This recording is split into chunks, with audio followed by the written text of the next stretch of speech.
Next, normal dose is 1 mg per kg. So here the adult male patient weight is 75 kg. So accordingly the normal dose will be 75 mg and the dosage interval is every 8 hours.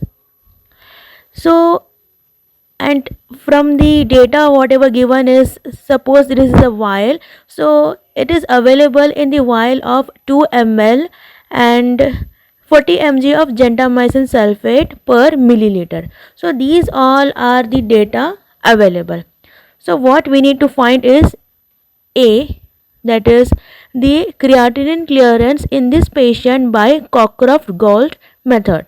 So we will write the equation which is somewhat like this, and we should add all the data whatever is available, that is age is 52, body weight 75 and serum creatinine is 2.4 mg per deciliter. So we will have the value of 38.19 ml per minute. So this is creatinine clearance. The first part of the problem is completed. Next, coming to the second part, that is B, the appropriate dosage regimen of gentamicin sulfate for this patient in mg and ml. So we'll use this equation, Ku by Kn equals to 1 minus Fe into 1 minus creatinine clearance in uremic patient divided by creatinine clearance in a normal individual. So the drug is gentamicin and accordingly the Fe value will be 0.98. Okay, and creatinine clearance in the uremic patient, so what we got in our previous A bit from the Cockcroft and Gault equation is 38.19 divided by 100, that is creatinine clearance in normal individual is 100. This is because the value of the amount of drug excreted unchanged is 0.998, that is approximately equals to 1.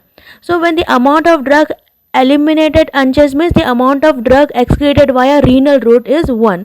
So when the amount is 1 or the amount is 100%, that implies that the creatinine clearance in the normal individual should be 100% only. So for this reason the creatinine clearance in the normal individual we have written it as 100, and when we solve this thing we will have the value of 0.39. Next, we need to find the dose. So uremic dose equals to Ku upon Kn multiplied by the normal dose. So we have the value of Ku, that is 0.39, and the normal dose is 1 mg per kg. So our patient is 75 kg, so the normal dose will for that particular person will be 75 mg. So we'll solve and we'll have the value of 29.29 mg. So give 29.25 mg or about 30 mg every 8 hours. Because the concentration of gentamicin sulfate solution is 40 mg per ml, 30 mg gentamicin sulfate is equivalent to 0.75 ml. So this is about the uremic dose. Next, dosage interval also we can alter. So tau u equals to Kn upon Ku multiplied by the normal dosage regimen, that is tau n. So Kn by Ku, so we should write 1 divided by 0.39 multiplied by 8. So we'll have the value 20.5 hours. So we need to give same dose, that is 75 mg of, that is a normal dose, and here the dosage interval will be 20.5 hours and not 8 hours. So this is how we can simplify this kind of problem. And this is how we will do dosage adjustment, either by reducing the dose or by increasing the dosage interval, and thereby adjusting the dosage regimen for uremic patients. So this is how we are doing the calculation. Apart from this, our very last thing is the Wagner method for dosage adjustment in uremic patients.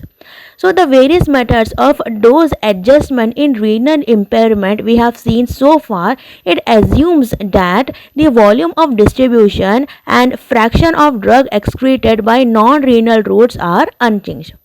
These assumptions are convenient and hold true for many drugs.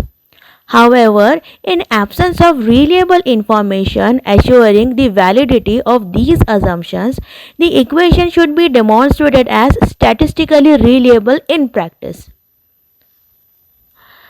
A statistical approach was used by Wagner in the year 1975, who established a linear relationship between creatinine clearance and the first order elimination rate constant of the drug in patients. This method takes advantage of the fact that the elimination rate constant for a patient can be determined or it can be obtained from the creatinine clearance as follows, that is K percentage is equals to A plus B multiplied by the creatinine clearance. So where K, as you people know, that is total elimination rate constant, and this thing is creatinine clearance, whereas this A and B values are determined statistically for each drug from pooled data on uremic patients. So this is about the Wagner method. The method is simple to use and should provide accurate determination of elimination rate constant for patients when a good linear relationship exists between elimination rate constant and the creatinine concentration. So this is about the Wagner method, and these were the various methods by which we can do dosage adjustment in uremic patient. I hope you people found this video helpful. Thank you for watching.